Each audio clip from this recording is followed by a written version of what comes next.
Now at 35, Johnny looks much the same as he did in high school. He was a good student, not the best, but certainly capable, and he had a passion for music. He majored in music in college, showing a real gift for playing instruments, especially stringed ones. He could play the guitar like it was second nature. When Johnny was a senior in high school, he joined a rock and roll cover band. In addition to playing in the school band and orchestra, he loved playing both Spanish-style guitar and electric rock. Music was just his thing. Being in a rock band got him some attention from girls, though he was only 18, the youngest member in the group. He played lead guitar while the band had a drummer, a bassist, a keyboardist, and a strong female singer named Ginger Baker. Johnny's arrival in the band expanded their range. He could play anything, so they covered all sorts of music. The Beatles, the Rolling Stones, Counting Crows, and more. One fun part of their show was taking song requests from the audience, making them quite popular, especially after Johnny joined. He made decent money for a high school student, but he was shy and saved most of it. He didn't date much, though he could have easily. High school girls and even some older women were interested. Ginger, who was 20, often thought about making a move on Johnny. On stage, they had undeniable chemistry. They'd face each other while playing and singing, and people in the crowd thought it looked romantic. But for Johnny, it was all about the music. He loved the adrenaline rush of performing, but he was too shy to pursue anything off stage.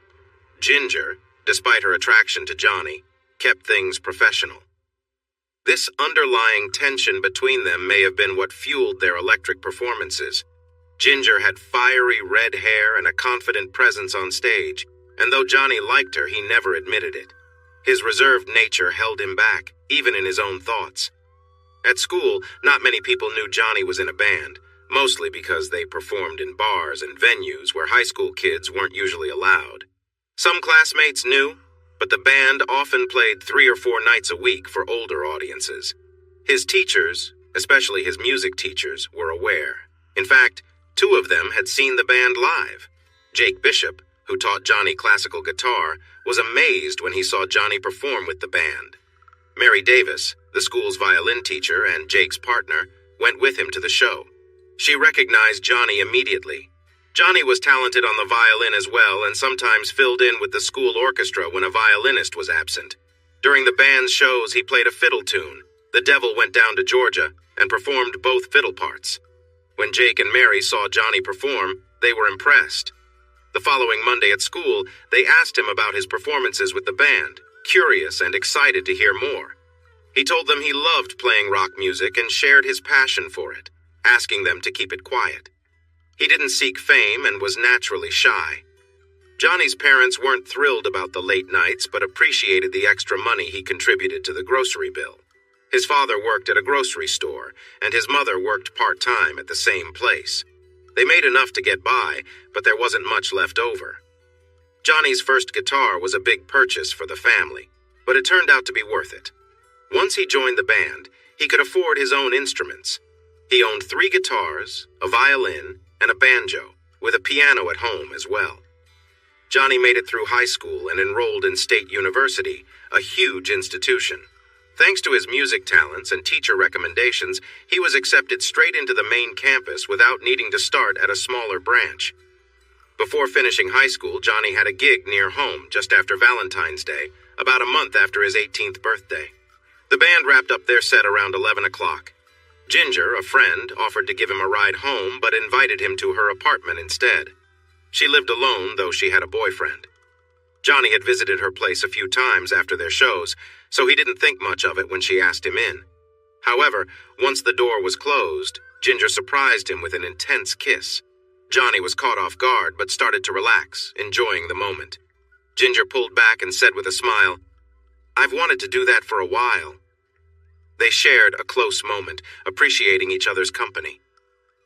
Later, they spent time together talking and bonding, and Johnny left feeling a bit different, knowing he had crossed into a new stage of his life. He was a bit taller and bigger than the usual guys she dated, and she felt a special thrill in sharing these new moments with him. Later, she showed him some different ways to connect, and by morning, they were trying out new things together.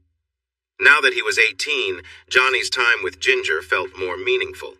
She expected it to be this way. They would go away together in the summer.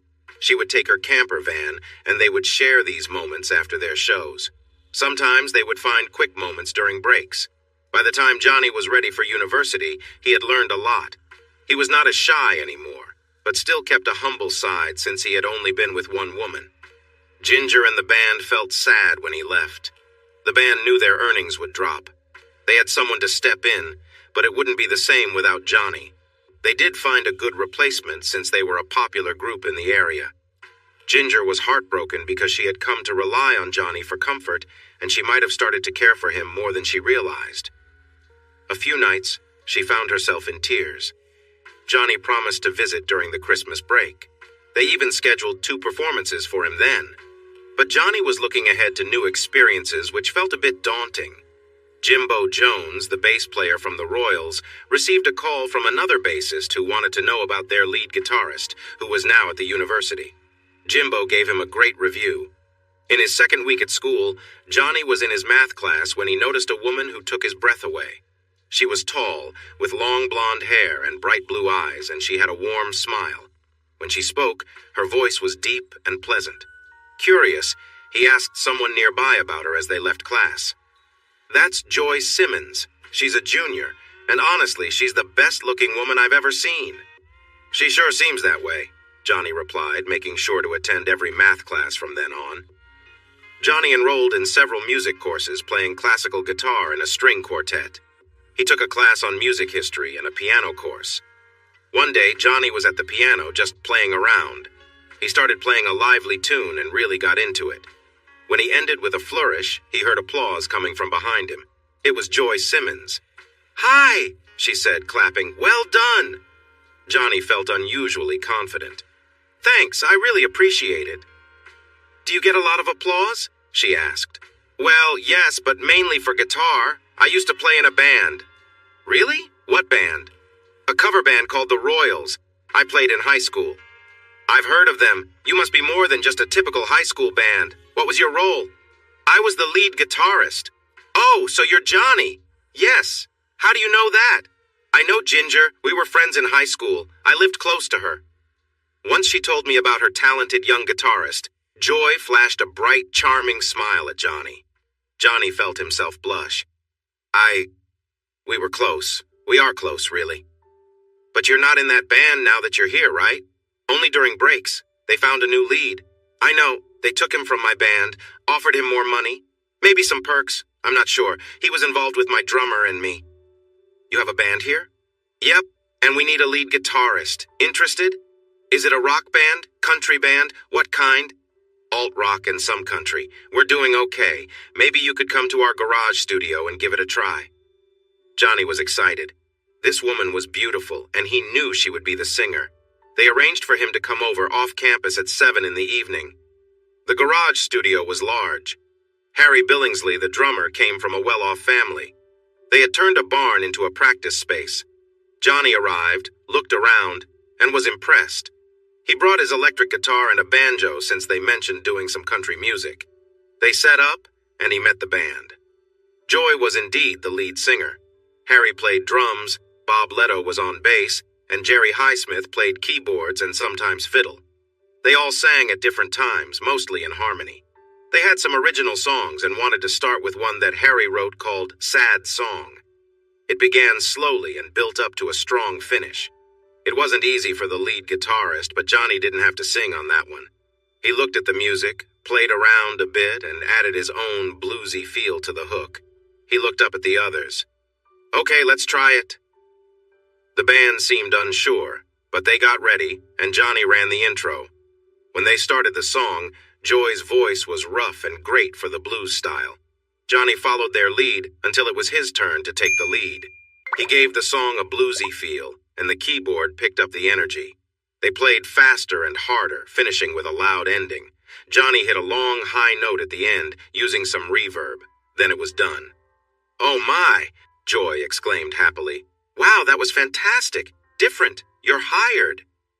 It took Johnny about 2 weeks to learn the songs, practicing together at night in the garage. They had a show scheduled for the coming Friday and Saturday at a popular bar. Johnny should have felt nervous, but he didn't. He always loved playing. However, he would have to sing harmony with Joy on a slow song. The previous guitarist had done it. Johnny was unsure about his singing.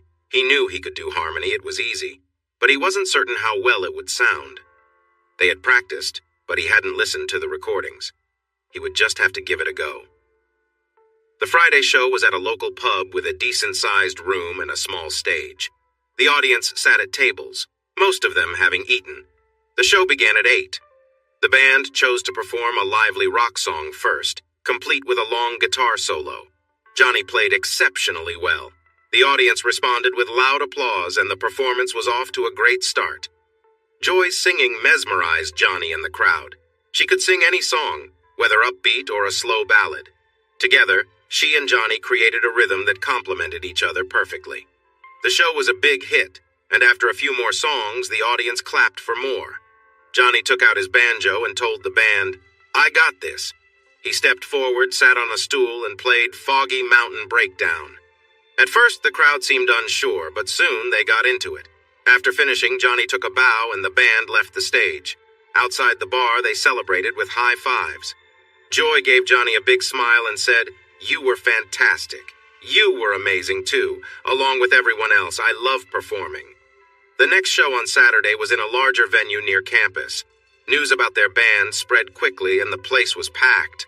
The performance went great, leaving the band feeling really excited. The day after a big show always left Johnny feeling a bit down.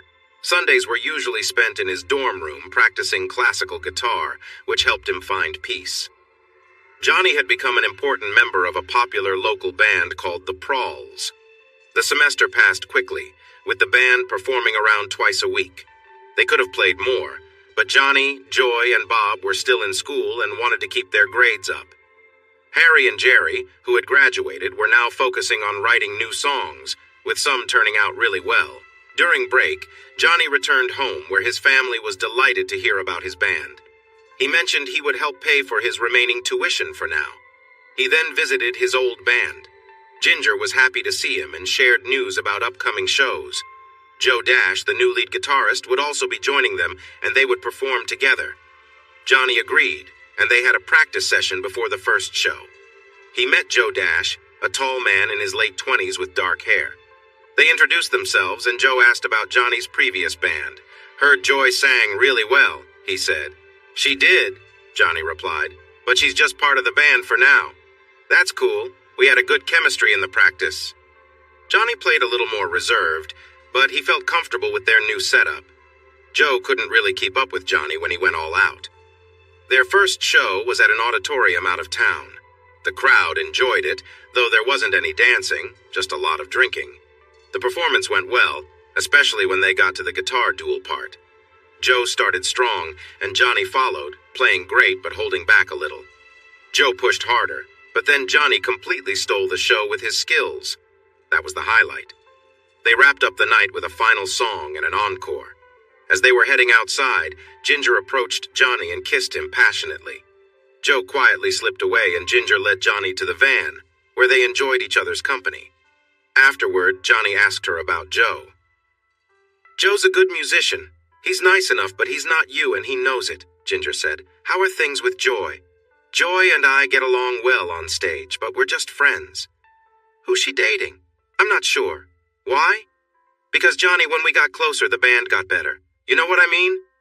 "Oh, I see what you're saying," Johnny replied thoughtfully. The next show the following week was even better. Johnny found himself thinking more about what Ginger had said. It made some sense, especially for a band with a singer who was more passionate when there was a stronger connection. Back at campus, Johnny had a show coming up with his college band, the Proles. With that in mind, he decided to talk to Joy. "Joy, when I was back home, Joe was with Ginger. Then she came back to me while I was there. She said something interesting, that if we were closer, the show might be better. I'm open to that." Joy smiled but looked thoughtful. "Johnny, that might be true. But I feel differently about you than I did with Joe. I've been hesitant because I'm not sure if it's just for the show or something more." Johnny felt a little disheartened. "Well, I really care about you. You're smart, talented, beautiful, and you've got the best voice I've heard in a long time." Joy smiled warmly at his words. She walked over to him and stood close. staring into his eyes. There was a moment between them, full of unspoken feelings. She leaned in gently, brushing her lips against his, but then she pulled away slowly. "After the next show?" she said with a smile, then walked away. The following show was incredible. Joy and Johnny shared a strong connection on stage that made their performance even more electric. She playfully teased him during the set, and Johnny's playing was full of energy. The final encore felt like a release of everything they had built up, and the crowd erupted with excitement. After the performance, Joy pulled Johnny into the bus. They spent time together, growing closer than ever before. The bond between them was strong, and after that, Johnny realized he was falling in love with her. Joy told him she felt the same. Their chemistry on stage only grew stronger, and soon, they started attracting attention. One day, a representative from a recording company noticed their talent and approached them. Their journey together was just beginning. He wanted to create a live album that would be made from several upcoming shows. The band talked to someone Harry knew about the contract they were offered. After a few changes, they signed it. The contract was fair, splitting the earnings evenly for one album. They prepared some new songs for the next performances. 3 of the shows were in larger venues, but the first one would be in a smaller bar. They planned to keep things more relaxed for that show and have more fun during the other 3. The smaller show featured some slow songs where Joy and Johnny played their instruments softly. During one of the slow songs, Joy noticed Johnny getting a bit too excited. She teased him playfully. The venue was small with people close by. Johnny played gently, using his acoustic guitar. Then he picked up the pace. The music built up, and the whole atmosphere was energetic. Once they finished, there was a brief moment of silence before the crowd erupted in applause. The acoustic show ended up being part of their live album. The next 3 shows contributed to a second album. The contract was updated and everyone earned some money. Both albums were released at the end of Johnny's first year in school. They went on a supporting tour afterward. Joy and Johnny were so excited about their relationship that by the end of the summer tour, they decided to get married. It was a small wedding with only family, the band, and a few friends. Ginger attended as well. Johnny was pleased to see her, and she seemed to be doing well. Her band was having success and creating their own music. Johnny was focused on finishing school. He signed up for several required courses to get them done together. He enjoyed math and computer courses because they reminded him of music. The band played 2 shows a week at nearby venues, with all of them selling out. Their albums were selling well. However, they made the most money during the summer tour, and another tour was planned for the next year. Meanwhile, the couple's relationship had many ups and downs. There were times when they just enjoyed being close and peaceful with one another. Johnny liked those moments the most. Joy was set to graduate at the end of the year, while Johnny still had 2 years left.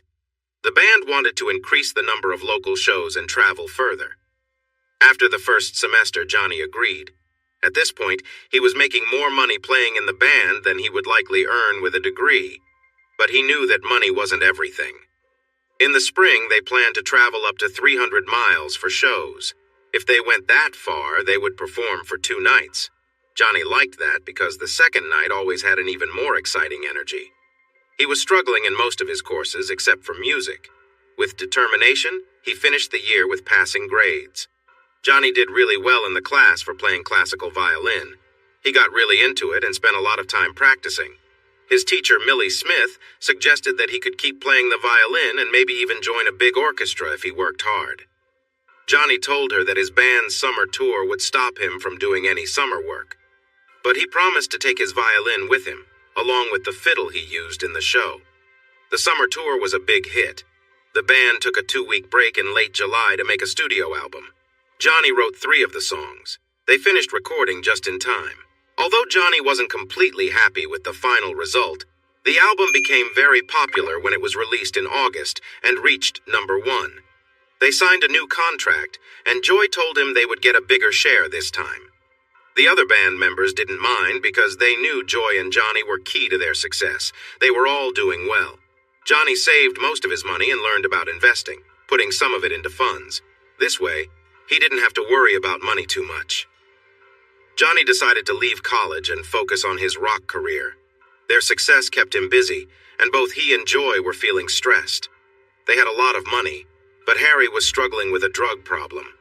After 18 months, they took a break. Johnny asked Joy if she wanted to have kids. She smiled at him, went to the bathroom, and got rid of her birth control pills.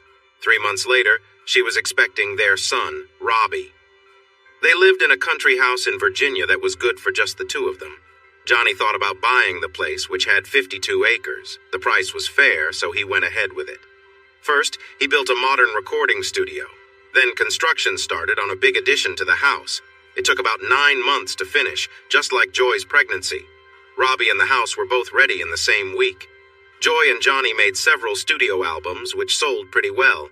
They wrote their own songs, and they were good. A year later, they welcomed a daughter, Mary, and then another daughter, Jane. As the years went by, their fame faded a bit, but Johnny's wealth grew because his earlier investments did very well.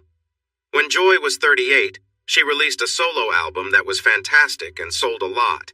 It got lots of airplay everywhere. Her voice was better than ever.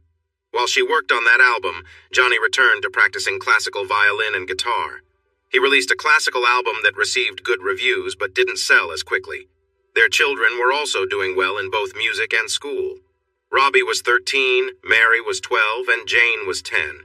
They attended the local school but also had music lessons at home. Robbie was more of a sports person than a musician. Joy and Johnny were, in many ways, the kind of parents who stayed at home. But when Joy released her successful album, she began performing solo shows nearby in Washington, D.C. and Maryland. She fixed up their old RV and hired a local woman named Stephanie to drive her. The places where she performed arranged everything for her. At the farm, there were 2 helpers, Mo and his wife Ginny, along with a team for recording. Most of these helpers lived close by. Mo and Ginny lived just a half-mile down the road. One evening, Joy approached Johnny after the kids had gone to bed. "Johnny, I got a chance to go on tour. It's an all-star tour," she said. "What does that mean?" he asked. "It means I would be part of a group with some famous musicians." "And you'd be the singer?" he questioned. "Yep. I'm feeling restless and I really want to do this. I know it might be tough for you, but Mo and Ginny can help with the kids." "How long will it last and who will be there?" "Well, it's 3 months to start, then a pause, and then 2 more months. It will begin on the East Coast and move west. We'll have buses and I'll use the RV. Is it rock music?" "Yes." "Who's going to be in the group?" "James Black will play drums, Harmon Kitty on keyboards, Mookie Helfer on bass, and Brandon Wills on lead guitar." "Not me," Johnny joked. Brandon Wills was a very popular name in rock music and would be a big star on the tour. He was known for being a great guitar player. "Just think about it. I really feel I need to do something like this. I love our life, but this could bring me a fresh start." Johnny just looked at her, his gaze steady. As she began to look away, he walked into his office and she didn't follow. Inside his office, he looked up information about divorce laws in Virginia. While infidelity could be a reason for divorce, it wasn't something that was favored. He made a list of family lawyers in the area. That evening, a tense mood filled their home. Johnny stayed awake late, and he believed Joy was asleep when he got into bed. The next morning, he woke up early and got the kids ready for school. It was Friday, and they all enjoyed pizza for lunch, so there were no lunches to pack. Joy came down just as the school bus arrived to pick up the kids. "Good morning. Do you want coffee?" Johnny asked. "Thanks, I slept in. I must have been really tired," she replied. "Things are stressful now," he said seriously. She knew he was right, and they had to talk about the issue at hand. "Johnny, I promise I won't do anything wrong. Don't you trust me?" she said. "No," he replied. "Look, I understand what you're worried about. It's always said that things happen on the road, but I promise I won't cross that line. I'm strongly against this. Even if you don't do anything wrong, people will assume you have. It will impact the kids, and also our lives." "That's just gossip. We can work through it," she insisted.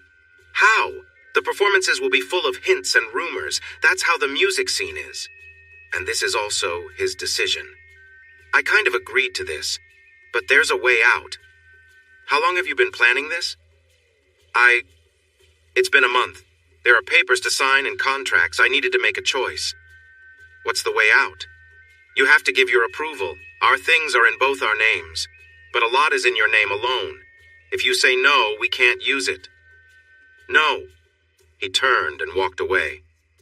Wait, Johnny, these guys have already rented places here and they're ready to start. It's too late, you have to agree. No, I don't. What do you mean they've rented houses? We thought we could use the studio to set everything up. You know, everyone would come during the day to work. And at night? They'd just go home. I say no. Joy, there's no way you can tour with this guy and not get involved. That'll hurt your family. For sure, it'll hurt your marriage. It's almost there now. You don't mean that. You can't. Why not? Are you really saying you'll spend 3 months with Brandon singing those songs and not get close afterwards? That's not possible. I won't, Johnny. What can I do to prove it? Anyway, I own half of some of our songs. I need them. Show me all the contracts and papers. I'll think about it. I need to know a week from today. That's not enough time. You could have told me sooner. This is all messed up. I think we're done talking right now. Oh no, don't be like this. When they arrive, you can watch all the practices and see that nothing will happen. Johnny walked away. The next day, he went to see 2 lawyers. One talked to him about what might happen in a divorce. Johnny could keep the farm since he bought it before they married. He would also keep his investments from before the marriage unless they were mixed together. They weren't. But Johnny was most concerned about the kids. The lawyer said he had a good chance of keeping them where they grew up. Joy would be on tour a lot soon if she went, which could help Johnny's case. The other lawyer talked about the rights to the songs they made while touring. She said the ones Johnny copyrighted were his. The others, with both names, could be tricky. That was fine with Johnny. The songs he owned were the ones they performed in a very appealing way. He had 5 of those. He thought they could find ways to change the songs or cover older songs. Still, it gave him a slight advantage. He returned to the farm just in time to meet the kids off the bus. Joy was in the house making coffee when they all came in. Brandon Wills and a man in a suit were at the kitchen table. Honey, this is Brandon Wills and our tour manager, Larry Bright. They met to talk about the upcoming tour and the plans for it. But you missed the meeting. I had to run an errand. How are you both doing? I asked the 2 guys. Brandon shook my hand and said, We're making progress. The tour starts in 6 weeks and we need to get the word out. I hear you're the main concern. Johnny was shaking Brandon's hand too. Their handshake was friendly, not aggressive. I'm really against the tour. More specifically, I don't want Joy to go. Bright asked, Why not? It's a sure way to make money. I have money. I have a family. I now have a wife. Listen, Johnny, I'm not trying to take your wife. Sure, things can get intense on the road, but I won't interfere with your life or family. But you're taking my spot on stage, right? I don't trust you. I don't trust Joy either. If she goes on this tour with you, things could get complicated. I don't want to lose her. Johnny, I'm not going to cheat on you, Joy yelled, clearly upset. I love you and our kids. I would never risk that for a tour. Johnny walked upstairs, leaving the others confused. He listened from the guest room above the kitchen. Joy, Brandon said. I don't know how to convince him. He's done tours before and things tend to happen.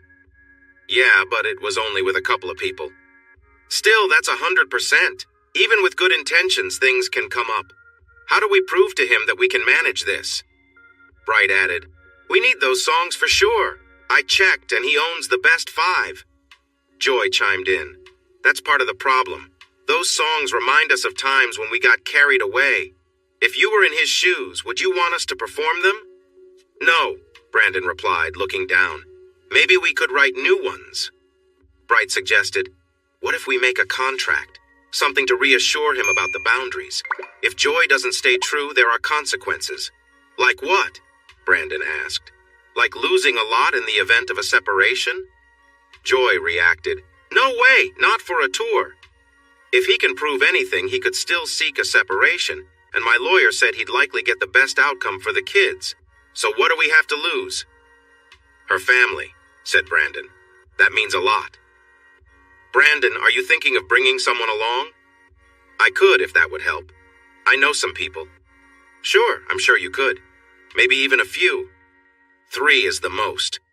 Our RV isn't that big. Let's drop it. If he hears that, he'll lose it.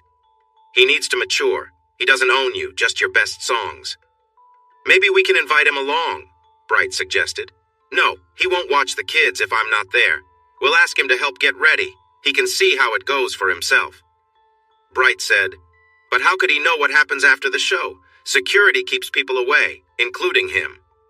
Joy replied, Johnny would guess something happened by the next performance. He'd pick up on it. It's hard to hide things from him. Brandon chimed in, Maybe we can create some tension, just a little teasing back and forth, then step back. That could give the show a fresh feel. I did that once for a couple of weeks. What happened then? Joy asked. Well, the usual. It's a tricky situation. The trio decided to invite Johnny to help with the show preparations. When Johnny came for dinner, Brandon was present, but Bright was not. Johnny asked, Why are you here now? His tone wasn't polite. I wanted to invite you to help with the preparation. We're starting tomorrow. Are you in? Sorry. I might drop in occasionally, but if Joy goes on this tour, it will be over for us. I can't help with that. I hope you keep that in mind. Where is she? She's at the studio. I wanted to assure you that I have no intentions towards her. No trust. I don't really know you. I know your reputation. I understand how touring works.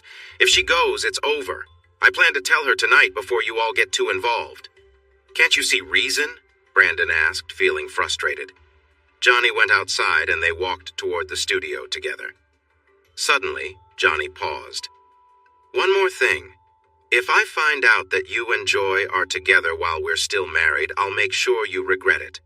I can't say how or when, but it will happen. So it's not just her that's at risk. That's a threat. You can't say that to me. Your word against mine. No hard feelings. Right now I feel like my marriage is falling apart. I can't think of many ways to save it. Maybe if you stepped back. I can't do that. I need the money. I have a lot of responsibilities. That's your choice. Joy came out of the studio just then. Brandon entered, feeling uneasy. He had never been threatened like that before, and he believed Johnny meant what he said. He decided right then that he would stay away from Joy, no matter what. Later that night, Johnny talked to Joy about the tour again. Joy, I don't think you understand. I want to be very clear. If you go on this tour, I will get a separation order and file for divorce. I say that because I believe you'd find someone else while you're away, so it would be over. You know there's a good chance of that happening, yet you still want to do this. To me, that means you want to leave. Want the good life you used to have? Johnny, you're being weak. If our marriage ends, it won't be my fault because I won't cheat. So save your anger for something real. I won't do it. You're just upset because they didn't invite you. Jealous. Okay, I've said my piece, and you've had yours. The band arrived the next day at 10 a.m. Johnny was about to finish recording a violin piece. Their presence outside the soundproof room didn't bother him. He finished the song, stood up, and saw 4 guys clapping outside the glass. He took a bow, then went outside and met the rest of the band. He left them to work on their music. They took a break for lunch at 1. Joy had arranged for catering. They were all sitting outside with some smoking. The other band members were curious about Johnny, who had a big reputation. Jimmy Black asked Joy, Why did Johnny seem so down this morning? Have you talked about it? Joy smiled at him. We've talked. He doesn't want me to go. Mookie snorted. I wonder why. His sarcasm was clear. What are you going to do? I don't want to waste time here, Mookie said again. I'm going, but I don't think we'll be able to play his songs. That's too bad. I saw your songbook and your concert video. It's clear he has his reasons. Joy, you're a mom and I guess a wife. I don't want to be part of any trouble. Maybe I should leave. Me too, said Harmon. Brandon said, You guys signed the papers. You have to follow through. I promise nothing will go wrong between me and Joy that could hurt her family. I have a good reason to stay away from that. The guy said he'd hurt me if I messed with his wife. He means it. Joy looked shocked. Don't worry, everything will be fine. He wouldn't know how to hurt someone. Maybe we should. No, reporting it would only get him into trouble. Not always. It'd be his word against mine. But remember that if anything happens to me. They finished lunch. Johnny was watching the afternoon rehearsal live on his laptop. He thought they did well, but he didn't like one of the new songs that might upset Joy. Then they played an even worse one. It was supposed to be the last song. Brandon purposely toned it down a bit that time. What's up with you, Brandon? You're getting soft, Mookie said, giving him a hard look. Again, he replied. They played once more. Joy and Brandon blended well. Johnny just watched. When the song ended, the band packed up their things and moved to the foyer. They picked up the discussion from lunch. Harmon said, "Those last two songs, if I was Johnny and saw them, I'd be worried." Joy said, "No worries." The guys left, and as Brandon walked to his motorcycle, he stopped and faced Joy. "It could be a problem later. Just saying." "No, Brandon. No. We finish what we start and then leave the stage." Rehearsals carried on for several weeks, and the band improved. Johnny watched from time to time. He had a feeling about what would happen, but he didn't know how to change it. One day he spotted the other three members taking a walk. Joy and Brandon were nowhere in sight. As he approached them, they looked uneasy. Mookie said, "We were just discussing Joy and Brandon and how they might feel about the tour. None of us is okay with this. Is there something we can do to help?" "I'm not sure. If all of you quit now, it might not fix anything. I don't know. It feels like it's already decided." The next day, all three of them walked away for good. This caused a big problem. Brandon and Joy rushed into the house while Johnny was having a late breakfast. "You jerk!" Joy shouted. "You made this happen. It's your fault because of your jealousy." "What happened?" Johnny asked, genuinely curious. "They left. All three of them. They wrote a note saying they couldn't handle the situation with you and the kids. I guess they care about the kids. And it's because of you." Brandon interjected. "Did you say anything to them?" "No. A few weeks ago, they talked to me about the family issues. I told them I thought things were beyond fixing. I figured they would understand and leave it at that. Just a sad situation." "Oh, Johnny, please bring them back." Joy's voice broke as she started to cry. "I'm thinking of filing for divorce tomorrow. If they hear that, they might return because it would all be over now." "You can't divorce me? I haven't done anything wrong. I just thought maybe that could bring them back here. We might be heading for divorce anyway, with or without the tour. You don't seem to care for me much right now, and it's clear you don't love me anymore. So why wait? Please, Johnny. You know I love you. I fell for you the first time I heard you play, and I love you even more now. Don't do this." "Joy, okay, do you have Mookie's number?" Johnny called Mookie and asked him to come back along with the others. After a serious talk where Johnny promised the band's participation wouldn't harm their marriage, Mookie agreed. Johnny realized that if Joy didn't go on the tour, she would hold it against him forever. He didn't see how their relationship could last if she viewed him as the reason she couldn't chase her dreams. On the other hand, he thought maybe she could do the tour without feeling betrayed. It was a small chance, but he had hope. So he made sure everyone knew he thought the tour should continue. He asked his lawyer to pause on the divorce papers. Rehearsals wrapped up, and they were ready to go. At this point, Johnny barely noticed the final rehearsals, checking only at the end to see how they finished. It always bothered him. Johnny set it up so he could watch all the concerts on his smart TV. Their first stop was Philadelphia, where they had 2 shows. He watched closely and was pleased. The band performed well and received good reviews, though not overly enthusiastic ones. All the venues were sold out. Johnny paid special attention to 2 moments. At the end of the first hour, Joy and Brandon performed a duet with a catchy tune. They finished with a beautiful harmony. Then, there was the grand finale at the end of the encore. He watched that closely, too. In those first 2 shows, he saw nothing that made him doubt Joy's loyalty. They had 1 show in Harrisburg. Everything seemed fine there, too. Next up was Pittsburgh. The first show in Pittsburgh didn't raise any of Johnny's concerns. But when he saw the duet at the end of the first hour of the second show, he understood something was wrong. Joy didn't last that long. Johnny had arranged for Mo and Ginny to stay overnight when the tour had performances. He told them he would be away for a while. He prepared his truck, packed a small bag, and set off for Pittsburgh. The drive would take about 4 hours. Johnny arrived in Pittsburgh around 3 in the morning. He found the venue and spotted Joy's RV parked nearby. He had forgotten his cell phone but had brought a small camera. He parked his truck near the fence and used a horse blanket to cover the barbed wire. After climbing over the fence, he quickly scanned the area for security and found nothing. There might be cameras, and he wore a hoodie just in case. He hurried to the RV door. He knew Joy had changed the electronic lock code, but he had a device that could help him figure it out. It worked quietly, and he slipped inside. He walked cautiously down the short hallway and peered into the bedroom. Brandon was lying next to Joy, and they were both asleep. Johnny snapped a couple of low-light photos. He noticed an ice bucket in the living area with some melted ice and 2 open bottles of wine. He set the wine aside and took the bucket to the bedroom. Johnny was angry and acted quickly. He poured the icy water over both of them, which caused a lot of noise. Brandon jumped up, and in a moment of frustration, Johnny swung the bucket at him. Brandon fell to the floor. Johnny glanced at Joy, who looked confused. He pulled Brandon off the bed. Johnny took control of the situation, and Joy shouted, "Don't hurt him, Johnny, please!"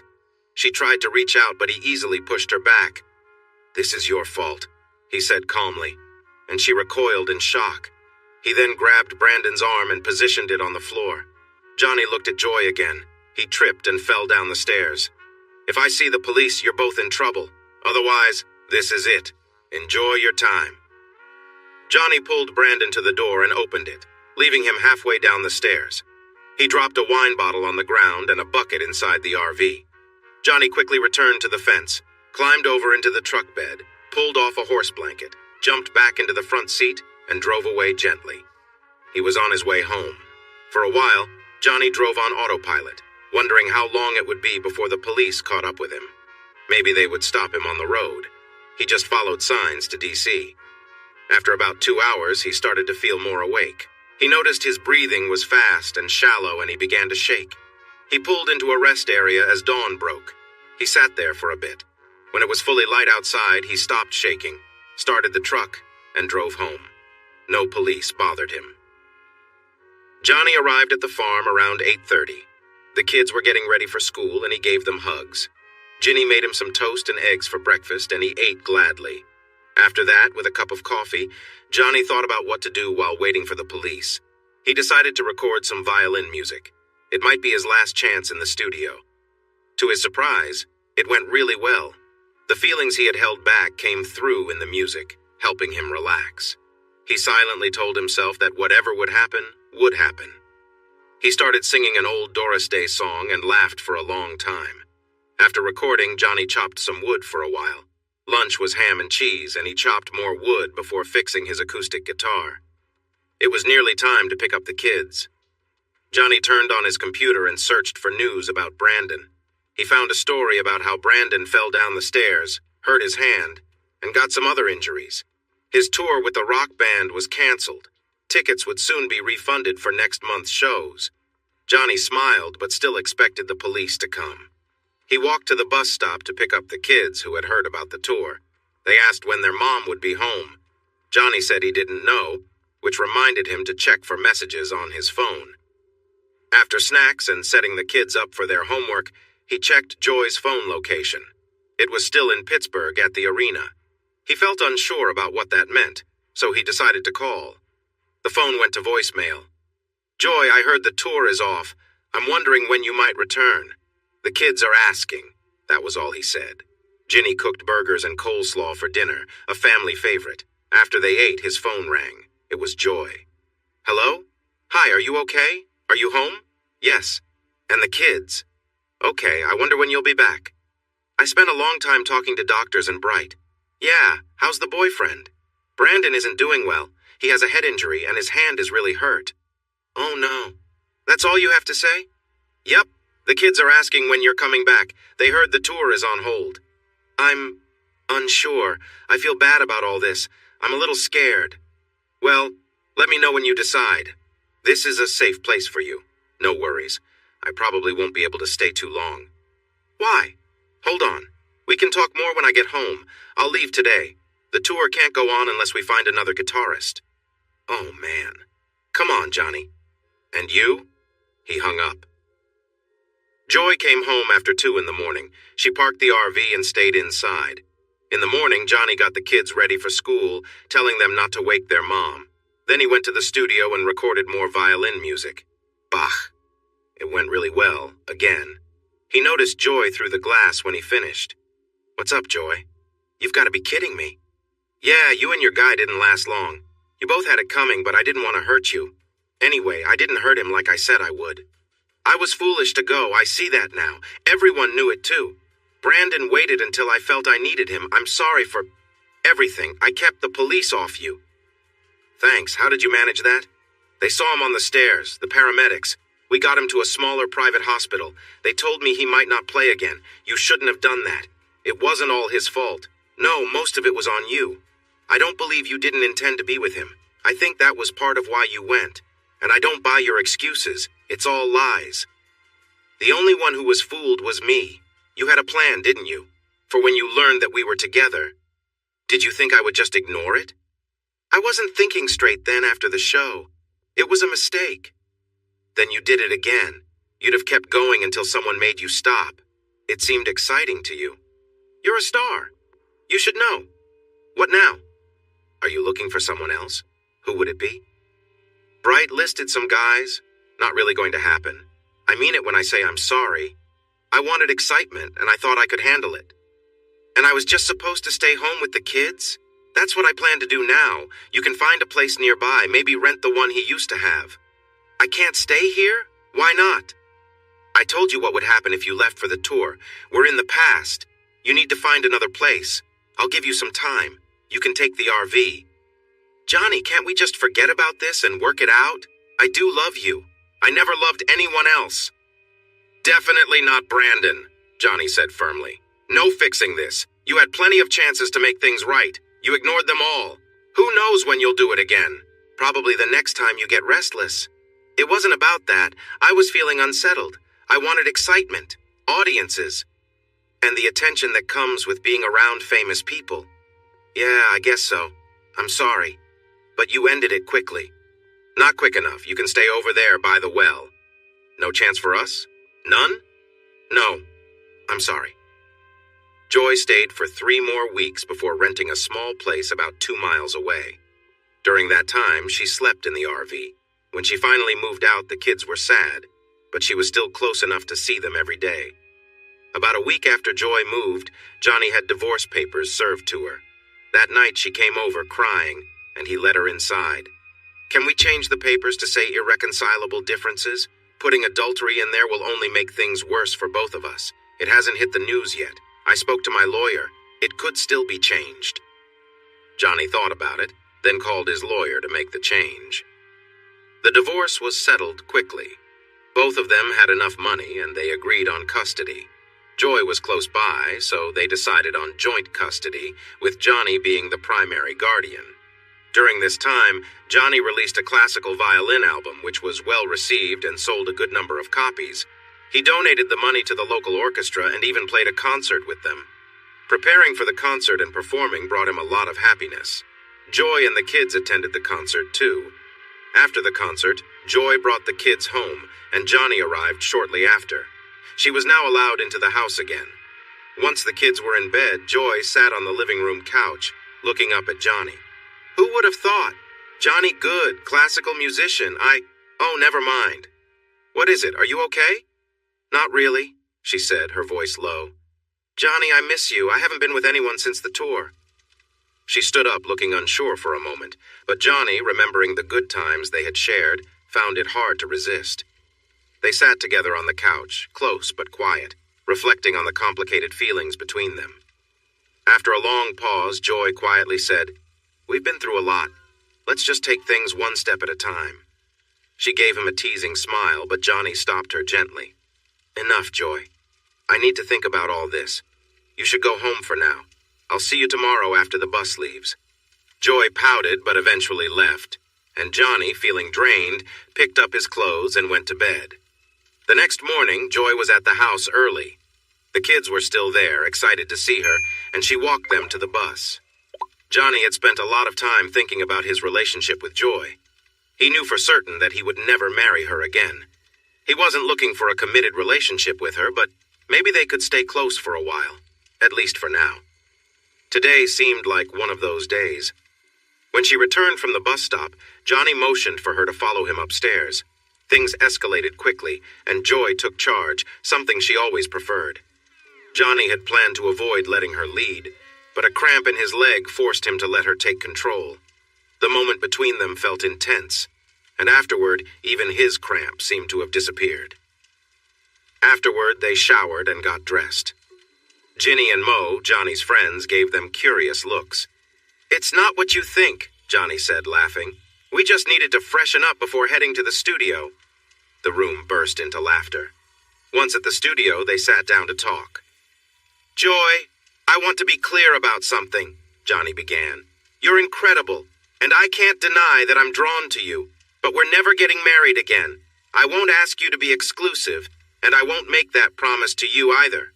You can be with whoever you want, but if you do, I need to know so I can take care of myself. Understand?" Joy nodded. "Same here. If you're with someone else, just tell me." "Also," Johnny added, "no staying over. I don't want the kids to get the wrong idea. Maybe if they're away at camp, but not otherwise." He laughed, and Joy laughed with him. The next day, Johnny got a call from an old friend, Ginger Baker. Johnny answered the phone. "Hey, is that Ginger Baker?" "Yes, it's me, Johnny. Well, I'm Ginger Rogers now. I married Billy Rogers." Johnny chuckled. "Ginger Rogers, huh? You always looked better than Ginger Baker anyway. How are you?" "I'm doing okay," she replied. "I've been divorced for 2 years now. I have my son Jimmy, as you know." "Right, Jimmy must be about 13 now?" 12, actually. We're still in College Town. I heard about your divorce from Joy." "Yeah, she went on that tour, even though I asked her not to. You can guess what happened." "I figured. Joy's a great singer, but she's always been a bit impulsive. Still, I've always liked her. How are the kids?" "They're doing well. Joy lives close by, so they see her all the time." "And you? Do you see her much?" "We've kept things simple. We're just friends now, nothing more. I don't let her stay over when the kids are around. It's all about keeping things clear for them. What about you and Billy? Do you see him?" "Sometimes. It's a bit random. That's why I called. I might need a favor. Can you help me with some studio time?" "Sure. Tell me more." "I've written some songs. I have a small band here. We need to practice and record, but it's tough around here. I don't want to interfere with your work, you know." "Don't worry, you won't disrupt anything. Maybe you'll even help improve things. When do you plan to come, and who will be with you?" "Just me, Jimmy on drums, and a bassist. I play guitar, too." "Are you doing something like Tedeschi?" "No, just trying to earn some extra money for Jerry's college. We want to come when school is out, around mid-June. Is that okay?" "Perfect. Here's the address." This conversation happened in late May. A week later, Johnny mentioned it to Joy after they spent some quality time together. He was starting to enjoy these midday moments. Joy seemed to enjoy them too. They were getting along well. They stuck to their new arrangement, but there was nothing in the rules about seeing other people. Johnny had only been with Joy since she returned, and he thought she was only with him too, though he didn't ask. He trusted that she would let him know if things were different. Johnny said, "We had another great time, but I should say, Ginger called last week. She wants some studio time in mid-June. I said yes. She has a 3-person band and wants to get polished and record some tracks." "Okay. I'd like to see her. It's been a while. How is she?" "She seems all right. She's divorced now. Her married name is Ginger Rogers." Joy smiled at that. "She's always been lucky. Maybe you can find some extra space. It'll be her, her son, and 2 other band members." "I have an idea. I can bring out the RV for her and..." "Jimmy, right?" "Yes. What about the other 2 musicians?" "They can stay in the back room at the studio. It's comfortable enough and they can shower there. How long will you need it?" "Not sure yet. I'm just really glad to see her again. I have many good memories. Don't get upset." "I won't. I liked her in school. She was 2 years behind me, but we lived close. She could sing even back then. Her voice was better than mine for most things. It still is. I have a rock voice. She has a great voice, too. You have the best rock voice out there for anyone. That's a real talent." Joy smiled at his compliment. Ginny arrived with her group. Her son Jimmy was also a redhead and quite big for his age. He and Robbie became friends right away. It seemed like Mary liked Jimmy too, which made Johnny chuckle. The real surprise when Ginny arrived was that her 2 bandmates were women, Joyce Green on drums and Lacey Green, no relation, on bass guitar. Joyce was a strong-looking woman in her early 30s. Lacey was a soft-spoken, blonde, and cheerful young woman, while Joyce had dark hair and an olive complexion. Ginny made sure they were comfortable in the room next to the studio. Meanwhile, Jimmy and his mom, Ginger, moved into the RV. However, Robbie offered Jimmy a spot in his pull-out bed, which left Ginger staying in the RV alone. Despite its past, Johnny had learned to overlook any bad memories tied to it. They all enjoyed a casual dinner together, with hot dogs and burgers. The atmosphere was pleasant, and everyone got along well. Johnny noticed Lacey and Joyce seemed especially close, and later learned they were a couple. By 9:30, the kids were off to bed. Lacey and Joyce headed to the studio shortly after.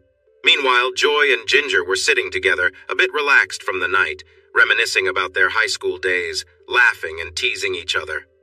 Johnny watched them, feeling a sense of nostalgia. Ginger, wearing a casual tube top and short skirt, glanced over at Johnny. Joy, in her sleeveless dress, looked effortlessly beautiful, as always. "You know, Johnny's always been like this," Joy teased, laughing. "I swear, we're probably the only women he's ever been close to." Ginger raised an eyebrow at Johnny. "Is that true? Just the two of us?" Johnny smiled, but kept things lighthearted. "Yeah, just the two of you. Never both at the same time, though." His response was playful, but they all kept the conversation light and easygoing. The evening continued with laughter and shared memories of old times, and they soon called it a night, leaving the playful banter behind as everyone headed to their rooms. Johnny couldn't help but reflect on how much things had changed, but also how, in some ways, they had stayed the same. She turned toward Joy and gently sat down on Johnny's lap.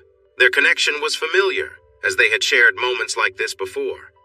Joy watched for a moment before lying down beside them, resting her head near Johnny. She softly kissed his skin, letting the closeness between the three fill the room. Johnny could feel her presence, even though his attention was divided. Ginger's breathing became deeper, and soon after, she sighed in contentment. The moment felt powerful for all of them. Johnny could sense the intensity building between them, a quiet bond that didn't need words. After a while, the connection grew stronger, and the energy in the room felt overwhelming for a few seconds. They all shared in it, feeling a sense of unity. Once they were finished, they collapsed onto the bed, catching their breath. After a few moments of quiet, Johnny spoke up. "I think I'm done for a long time," he said with a tired smile. "I don't think it gets any better than that." The women laughed softly. Joy teased, "Well, that just leaves Ginger and me then." Ginger chuckled too, saying, "Maybe we should bring in the rest of the band." They all shared a laugh before drifting into a peaceful sleep, exhausted from the night. The next morning, Johnny woke up with both women on either side of him.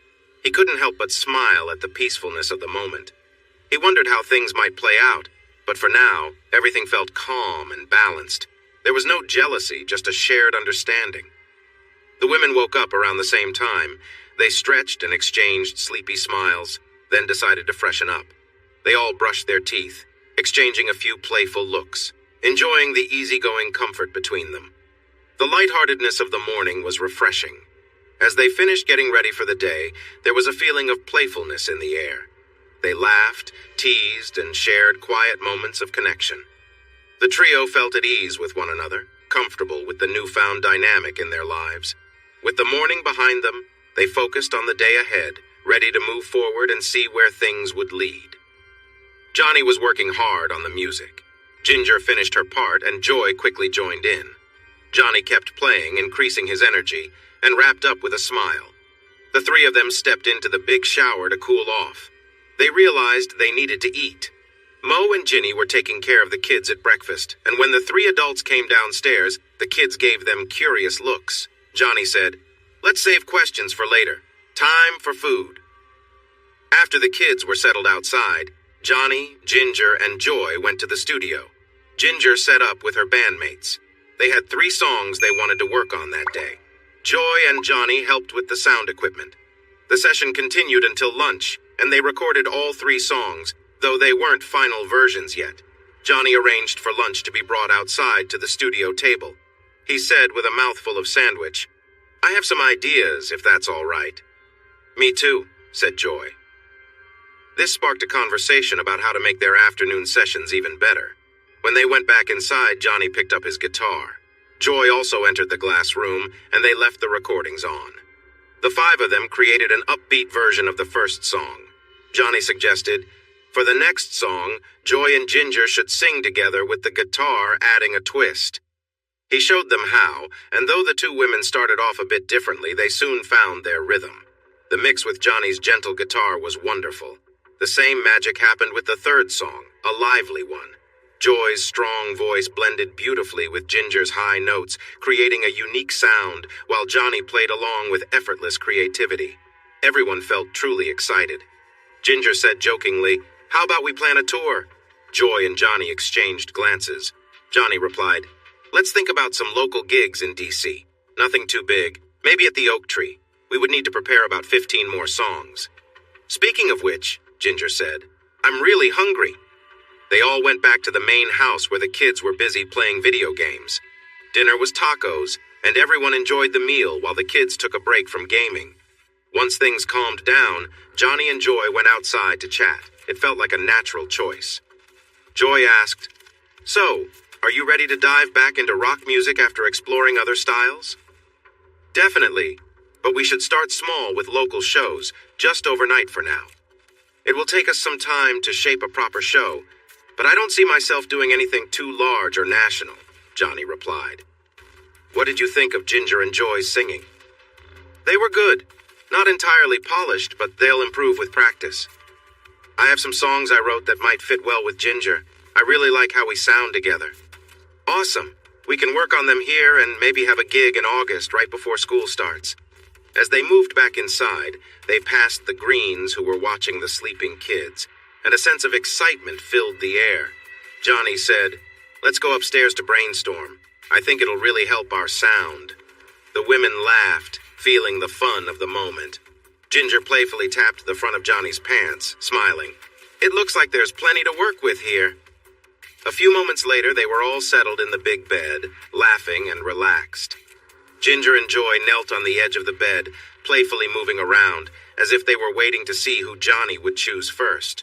With a grin, Johnny did a quick "eeny, meeny, miny, mo" and tapped Joy. She giggled as he came over to her, and they shared a passionate moment, enjoying each other's company. Not long after, Ginger took her turn, and the connection between them felt just as strong. Afterward, Johnny sat back in a chair, letting the two women enjoy each other's presence. They continued to share in the warmth of the moment, exchanging soft kisses and hugs.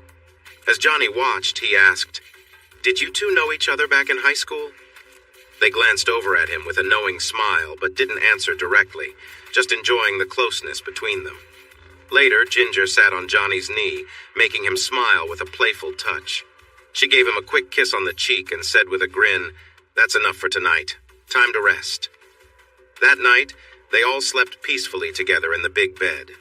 When Johnny woke up the next morning, he noticed Joy and Ginger spooning next to him, arms draped comfortably around him. Johnny thought briefly about whether he should feel jealous, but realized there was no reason for it. They all shared something unique, and it worked for them. They got up in time to help the kids with breakfast and start the day. The morning was spent fine-tuning the first few songs they had worked on, and by the afternoon they focused on 2 of Joy's pieces. The music was coming together perfectly, and Johnny even brought in a sound engineer to help with the technical setup while they played. Although they all shared the same bed at night, it wasn't always about passion. Some nights were quiet, with Johnny simply watching the two women share a tender connection. Other times, they took turns, but everything felt natural and relaxed. Johnny noticed that the music seemed to flow better, the creativity sparked by their closeness, something he had known from past experiences. One day, Johnny booked a one-night show at the Oak Tree, a venue in a nearby suburb of D.C. He felt the band was ready and arranged for the performance to be professionally recorded. Everyone felt a little nervous as they arrived at the venue, except Johnny, who was always calm when it came to playing music. The setup was professional, and the crowd packed the place. From the moment they stepped on stage, the show was a massive success. The band kicked things off with a high-energy rock song, and the audience was hooked from the start. Joy and Ginger were flawless, and Johnny's guitar played the perfect supportive role, adding depth to the music without overshadowing the vocals. He didn't see himself as the star, just someone who helped bring it all together. His guitar riffs held the songs in place, making everything flow smoothly. The band, GJ and Jay, finished up a great rocker, and then the two women sang a slow song without any music. Johnny played a short piece to finish it off. There were no encore songs. After the performance, they hurried to the RV. The Greens were in a van with their things. Everyone was excited. They started their drive home, which took about 90 minutes. The next morning, the show got amazing reviews, which the band saw later in the day since they all slept in, enjoying a Sunday off. School was about to begin for the kids. Ginger registered Jimmy at the local school and rented out her house in Pennsylvania. The four children had spent a long, fun summer together. Jimmy had made friends and was happy to stay, even though he missed some of his old buddies. After discussing their plans, Johnny arranged another nearby concert in a larger venue at a local university. That show sold out too. It went just as well as the first, with the addition of a couple of new songs, including a blues number where Johnny got to really show off his skills. Joy sang with him on that one. Ginger felt good about how things were going. She wasn't getting rich, but she was doing better than before. The two women had developed a close bond. They both cared for Johnny, but their main focus was on each other. Johnny was fine with this. He felt included. They all shared the same bed, and everyone noticed the change in their relationship. Life was full of surprises. The Oak Tree Live album topped the charts. Things were going well. As for Brandon, he hadn't yet regained his ability to play the guitar due to nerve damage in his hand. He did tour where he sang and did okay, but he ended up declaring bankruptcy because his expenses were too high. Johnny knew about this, but didn't feel the need to help because Brandon's situation was his own doing. He sometimes wondered why he hadn't heard from Brandon or the police, guessing that maybe Brandon didn't fully understand what had happened to him. Time passed, and Johnny stopped worrying. He started to think that he might be in a better place now. Ginger surely was happier, yet he felt he had lost something because of Joy's actions.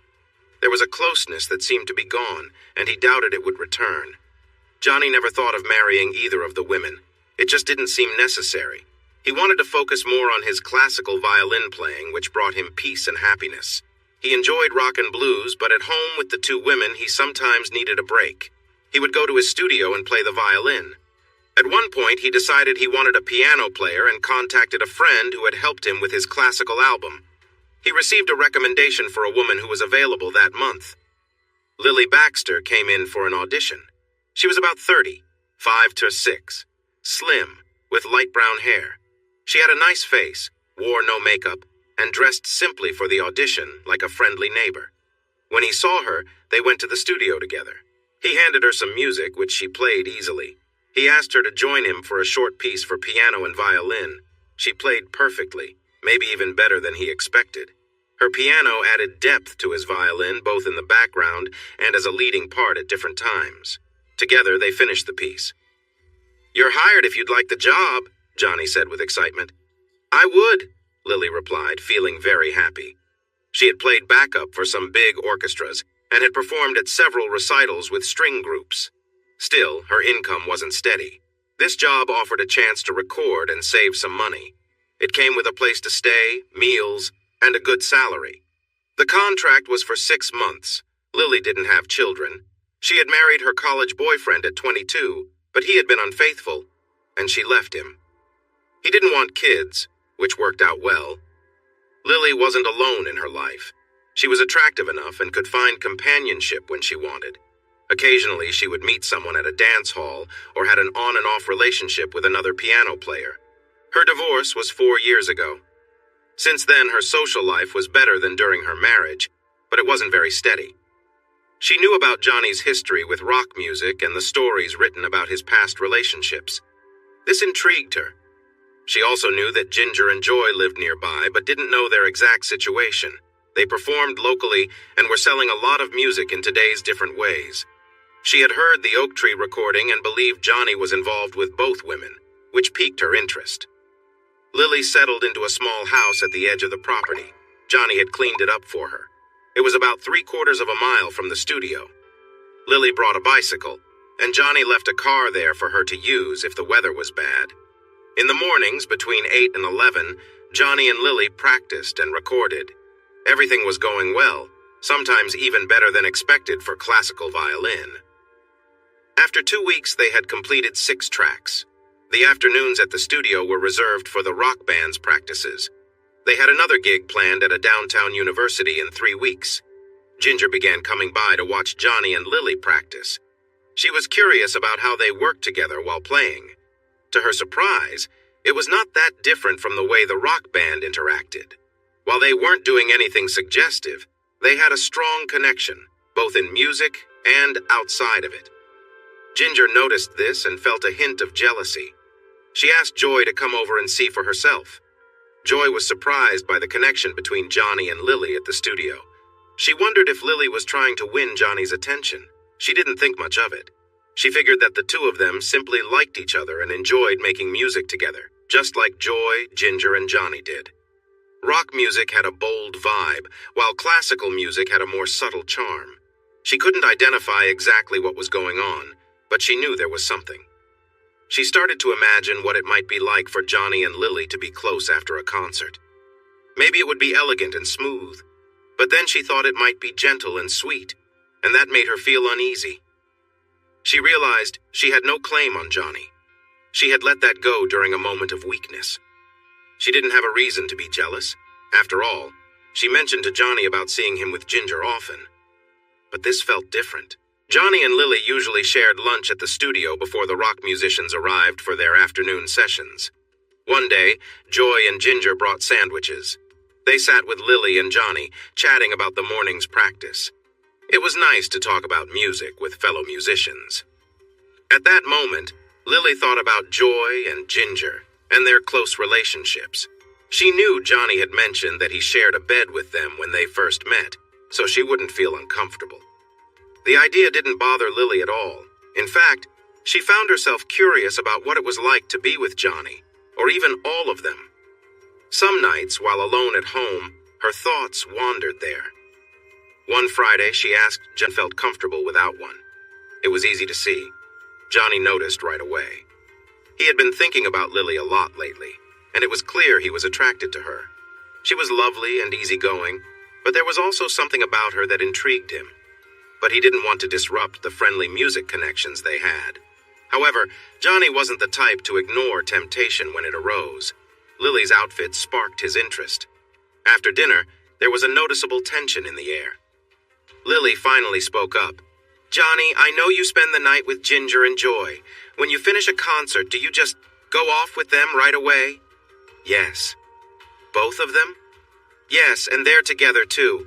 Rock music is all about passion." "Oh, I know. Well, classical isn't quite the same, but that doesn't mean we classical musicians don't have our moments, you know." "I never thought that." Their eyes met, and she stood up, feeling the moment shift. She took his hand, and he stood up with her. "Can you treat me like I'm a rock star?" she asked with a playful grin. "Absolutely," Johnny replied with a smile. They quickly moved to the bedroom, laughing and embracing, lost in the moment.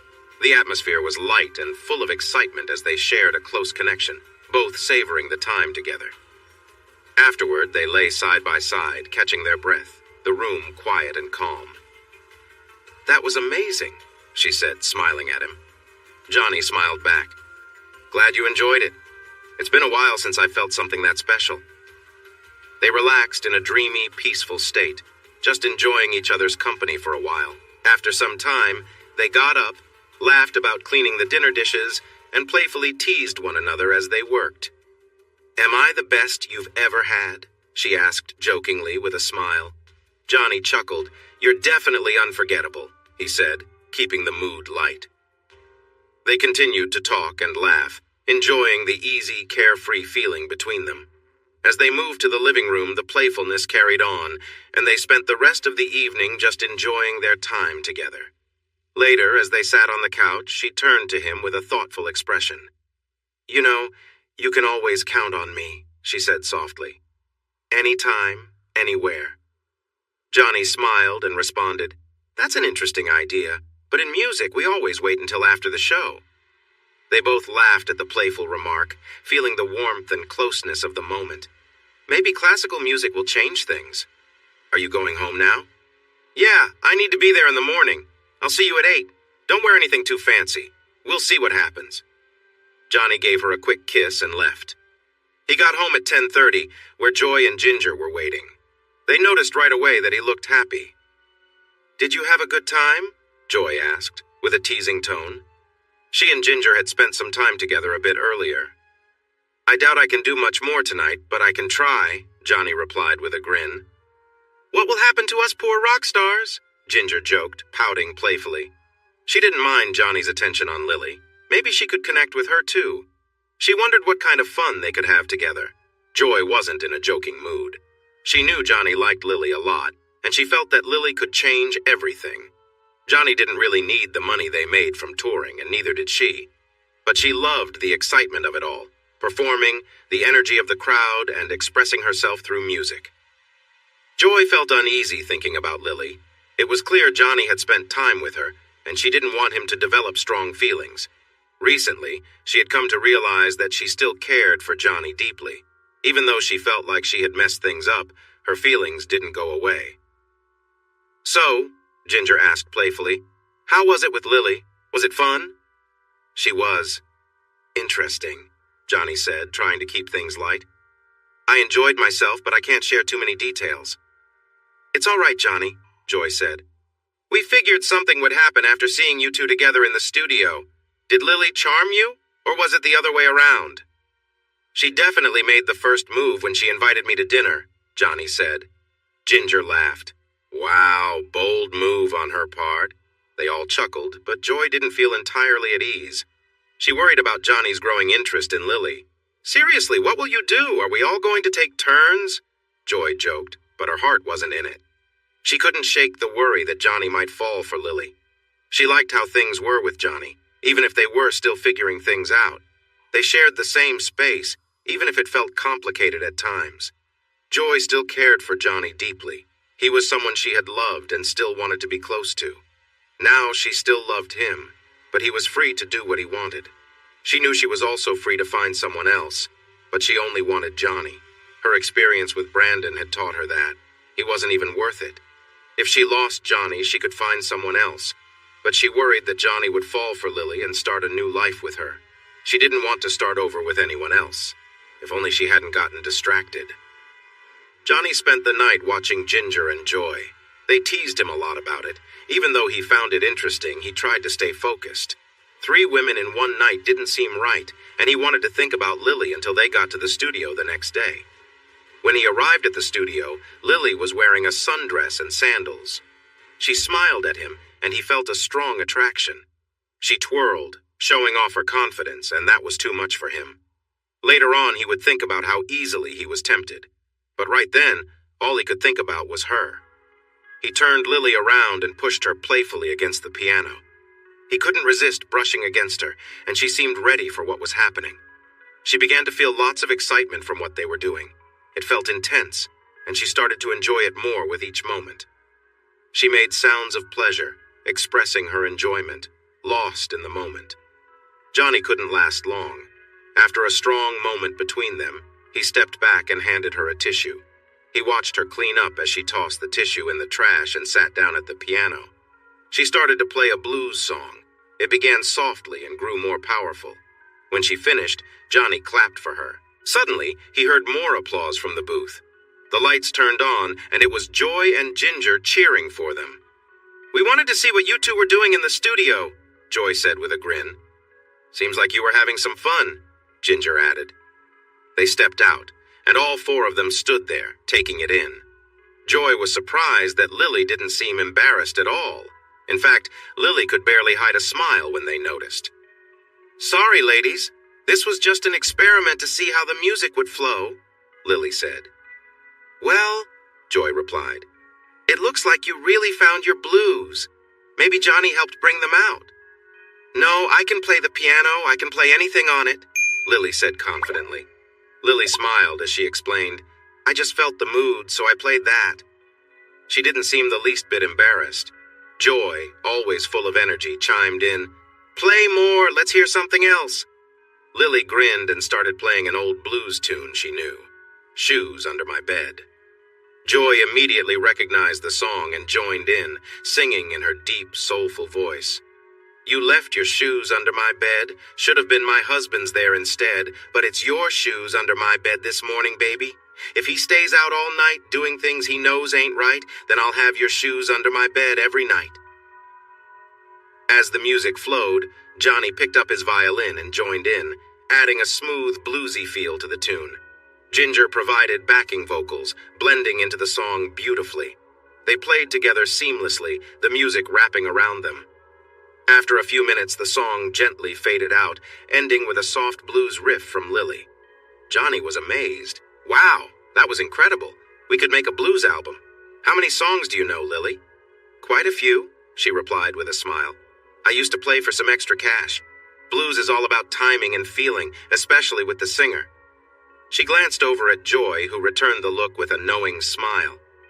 Johnny, sensing something else going on, said, "Wait a minute." But Joy cut him off playfully. "Don't worry, Johnny. You just need to keep playing in the background and step in when it's your turn." Then, to Johnny's surprise, Joy leaned over and kissed Lily. It was unexpected, but the moment was full of warmth and connection. Ginger, seeing the scene unfold, approached Johnny and gave him a hug, pulling him into the closeness of the group. As the energy in the room shifted, they shared quiet, playful moments with one another. The atmosphere was full of laughter, lightheartedness, and friendship.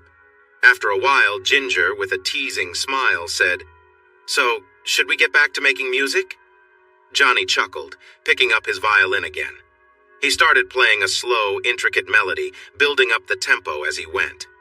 Lily, still caught in the moment, picked up the rhythm and played along on the piano. Ginger grabbed an acoustic guitar, adding some soft background chords, while Joy hummed, her voice rising and falling with the music. The room was filled with creativity as the four of them let the music take over, forgetting everything else as they played. As Johnny finished playing the last note of the song, he signaled for a soft stop. Silence filled the room. Lily stood up, looking a bit surprised by everything that had just happened. The others were more used to the wild energy, but for her, this was all new. She grabbed her dress, clearly processing the moment. "I think I need a shower before we start our regular practice," Lily said, heading towards the back room where the shower was. She carried her dress with her, but suddenly tossed it onto the piano. "Why do I even need this right now?" she muttered, and went into the shower, leaving the sound of running water behind her.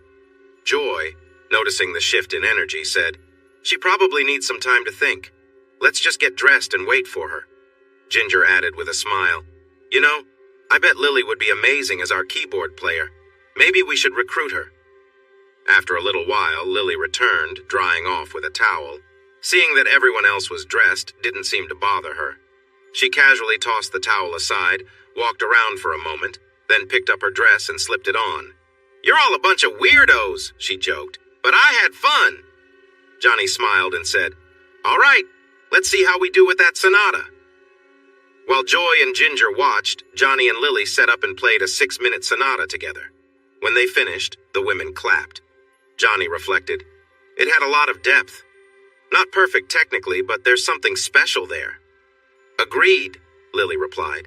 They continued recording 2 more pieces while Joy handled the sound and Ginger observed from the control room. By the end, Johnny and Lily were exhausted. "Let's grab some food," Johnny suggested. They all headed to the house and made sandwiches together. As they ate, Joy asked, "What are we going to do about this? I mean, the 3 of us might overwhelm Johnny, plus we need to focus on the music. I think Lily should try playing keyboards for us." Johnny was thoughtful. He cared about Lily, just as he did about Joy and Ginger. Despite everything that had happened, he felt a sense of protectiveness toward her. Lily, considering the idea, said, "Playing keyboards might be a stretch for me, but I'll think about it." Ginger, always practical, said, "Why not give it a try? I have a few songs that could use some keyboard or piano. Let's head back down and set up." They returned to the studio, and Lily gave the keyboard a try on one of Ginger's songs. After a couple of run-throughs, she had it down, and they recorded a take. Lily turned out to be a natural. "I'd like to try one with a real piano," she said. They switched to the piano, and once again it worked beautifully. After that, Johnny picked up his banjo and started playing a lively reel.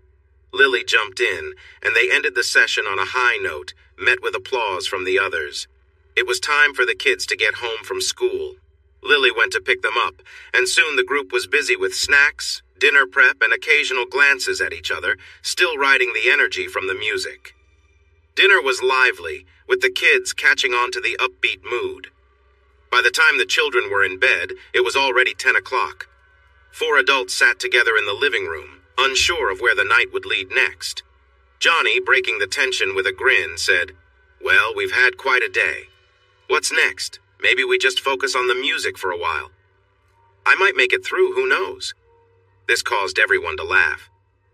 "Let's head upstairs and see what happens."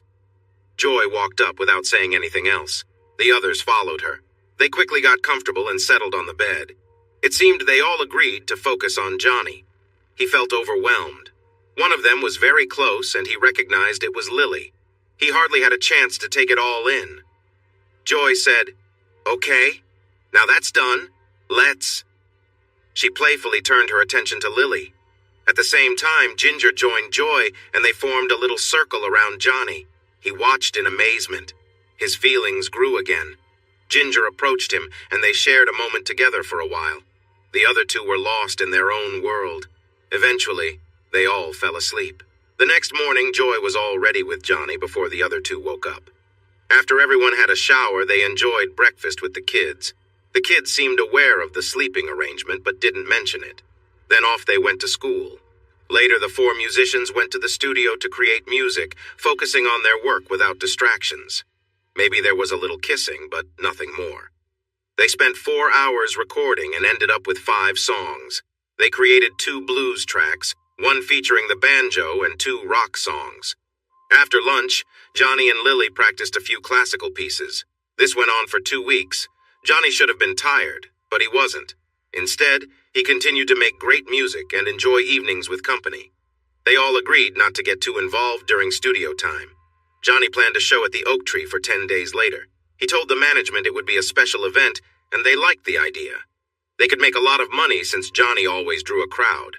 Advertisements went out and tickets sold quickly.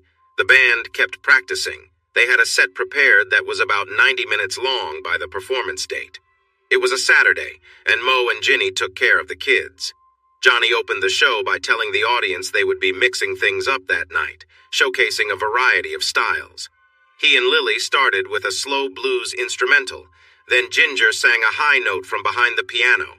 The piano picked up speed, Johnny started playing a blues melody, and Joy sang with her distinctive voice. The piece went on for 7 minutes, ending softly with just Johnny on the violin. The audience was captivated. Cheers erupted. The rest of their performance received plenty of enthusiasm, too. Johnny's banjo piece was a hit, and even when he played a brief violin song, everyone enjoyed it. The finale was an energetic rock number. They didn't do an encore and quietly left through the back to the bus, where things naturally flowed back to Joy and Johnny at the center of it all.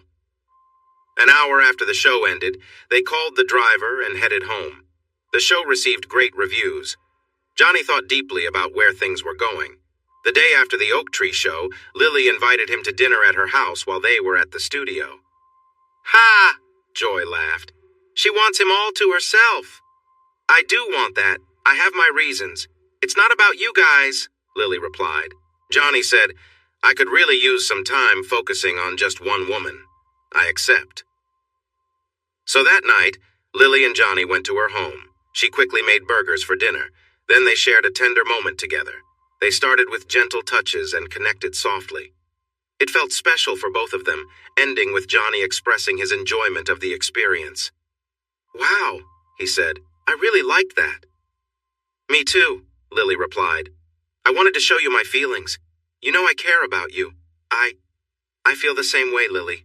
I'd like to be close to you." "What about Joy and Ginger?" she asked. "You know, Ginger is a wonderful person, but I've never thought about being just with her. Joy and I were married, but that didn't work out. If we were exclusive, could you be loyal to just me?" "Oh yes, I could do that if that's what you want. I'm almost 31 and I want to have a child with you if you're okay with it, married or not." Johnny was surprised at first, but then he felt very happy. Lily's words warmed his heart. "Okay, Lily, I would love to start a family with you. I'll marry you if that's what you want." "I accept. I'm glad to hear that. I look forward to being with you." So they shared a special connection again. Lily enjoyed every moment, as she always did. Afterwards, she asked, "Are we really getting married?" "Yes," Johnny reassured her. "Will we still see Joy and Ginger?" "Would you want to do that?" he asked. "Well, maybe occasionally. I enjoy it, but I like being with just you more. We'll let them know once I get a ring." The next day, they went to town together and picked out an engagement ring and a wedding band. Johnny thought about how, after his marriage to Joy, he should be careful with another commitment. But he felt confident this time. He sensed that Lily was different from Joy. They spent the next 2 days at the guest house, then invited Joy and Ginger into the main room of the big house. "Lily and I are getting married," Johnny announced. Joy gasped. "Oh, congratulations, I guess." Tears formed in her eyes, and Ginger wrapped her in a warm hug. "Joy, I hope you can understand. I still care about you and Ginger, but I want a chance with Lily. She wants a baby, and I'd like that too." Joy said, "It's okay. I'm happy for you. But what about our time together? You know, with me and Ginger, I was getting into the whole group thing." She was still tearful. "We talked about it, but haven't made a final decision. It would definitely happen less often." "Well," said Joy, "maybe we should enjoy it while we can." So they did. Johnny thought it would be great for Joy and Ginger to perform together with the Greens. He noticed how well they blended their voices. He worked on 2 songs for them to practice at the studio as the wedding approached. The recordings of those 2 songs turned out to be so captivating that the women decided to create an entire performance set. By the time Lily and Johnny got married, they had a show ready.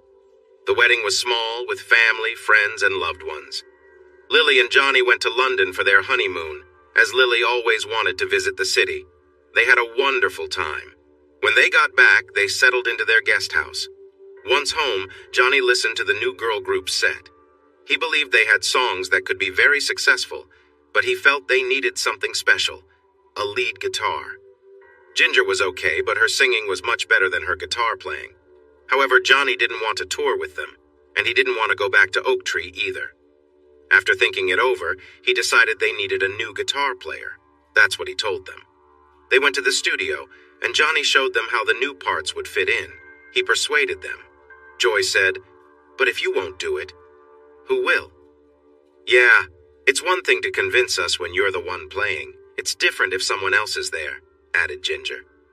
Johnny asked, "Guy or girl?" The women hesitated, especially Joy. She wanted a guy, a good-looking one. Everyone knew why they were hesitant. They worried about the new guy getting too close with both of them, especially if they were on tour. Johnny smiled and said, "Just take it easy on him if it's a guy. Start slow." "Come on, Johnny!" Joy stormed off. She had been okay with sharing Johnny before, thinking of him as her husband. But now he was married to Lily and suggesting she could go on tour with someone else. That was what caused problems in the first place. Now he seemed okay with it. That's why she got upset and cried. In her mind, that moment was the breaking point for them. She felt Johnny wouldn't allow Lily to be with some lead guitar player. She sulked for days. Ginger spent a lot of time cheering her up. The main message was that she needed to move on. Johnny still cared for her, but she was no longer his first priority. Ginger finally said, "Just move on." After 10 days, the girl group practiced with Johnny, and he found a potential new member thanks to Ginger. "I heard a guy playing guitar on the State U radio last night. He was really good, but he's just 20. His name is Wayne Brody. I got his picture and made a demo tape from what I heard on the radio." The group listened to the tape. Johnny got Wayne's number and called. "Is this Wayne? Wayne Brody?" "Yep. This is Johnny Good." I was. "Really? Johnny Good is calling me? Who is it, really? Wait, here's Joy." Joy took over the call with her recognizable voice. She made Wayne believe that Johnny was the real deal. "Why did you call?" "We want you to come here and audition for a tour the girls are preparing. I can't do it myself." "What tour? When?" "We're getting a show ready with Ginger and Joy singing and our backup band, the Greens. We need a lead guitarist. I've been filling in for now, but I can't continue. We're looking to start with some local shows in D.C. and then go up and down the East Coast. It'll be 3 weeks on, 2 weeks off. The schedule depends on the bookings and the band's needs." "Got it. When do I need to come?" They arranged to pick him up at the airport the following Monday. Johnny wanted to meet Wayne alone first. as he thought Wayne might be too new to understand the situation. When Johnny met Wayne, he was impressed. Wayne was about 6 feet tall, weighed around 180 pounds, with black hair and dark eyes. Johnny thought he would fit in well with the two women on stage. They got in the car, and Johnny stored Wayne's bag and guitar.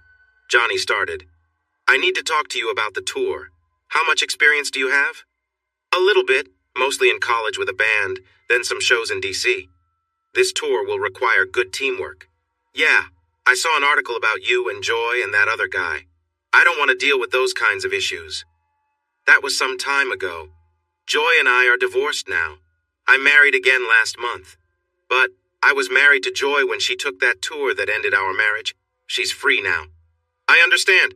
What about Ginger and the Greens?" "The Greens manage fine on their own. Ginger is also free." "What do you mean by that?" "Just that whatever happens between you three is up to you. I care about them and I've been close to them, but their choices are for them to make. I support them going out. I suggested it. Just remember, I'm married now." "Got it. Now, let's talk about the music." They kept discussing that for a while. Wayne's audition went well. He played beautifully, showing his youth and excitement. The two women watched him closely. After the audition, they all had dinner together at the house. Wayne received a job offer that he accepted. Johnny placed him in a room at the end of the kids' hall. Meanwhile, he and Lily went to the guest house, curious about how things would unfold, but tried to put it out of their minds. The next morning at breakfast, Wayne returned from a run just as Johnny and Lily arrived. Breakfast was served and everything felt normal. Later, they all went to the studio to practice. Wayne seemed to click with the women that day, leaving Johnny intrigued. He didn't ask any questions. As the week progressed, the music improved significantly. Johnny planned to drive them to the Oak Tree show on Saturday and watch from the soundboard. Each day, their music sounded better. Wayne was more anxious than Johnny before the performances, and Ginger noticed. She smiled at him, took his hand, and led him into the bus before the show. They emerged half an hour later with Wayne looking much calmer.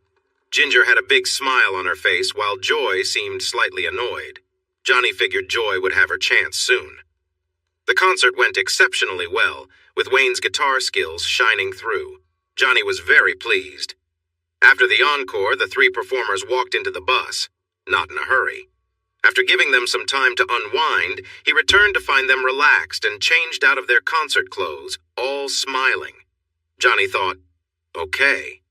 He drove back, and they talked about some technical aspects of the show. The new group called themselves Green Pieces, and they lined up several local shows, all of which went smoothly. Wayne seemed to have settled into the bigger bedroom. Johnny felt mostly relieved, but he admitted to a hint of annoyance, though not strongly. They planned a 6-week tour, and in 2 weeks they would leave. Johnny and Lily were preparing for a new baby. Ginger felt a bit uneasy about leaving Jimmy, but he reassured her, and that was settled. During the tour, Ginger and Joy kept in touch with their kids through video calls. Johnny and Lily moved back to the main house, into the big bedroom. Lily soon discovered she was pregnant, with a positive test just before the return of the others. Both she and Johnny were thrilled. When Joy and Ginger returned, they looked tired but happy. Their tour had been a success, earning good money and praise. Wayne stayed for one night before heading back to his college town. The Greens were off for an extended trip in England, where they had also done well.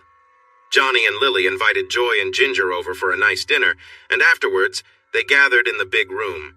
Johnny asked, "So, how did everything go?" Wayne left pretty quickly. Joy and Ginger exchanged laughs.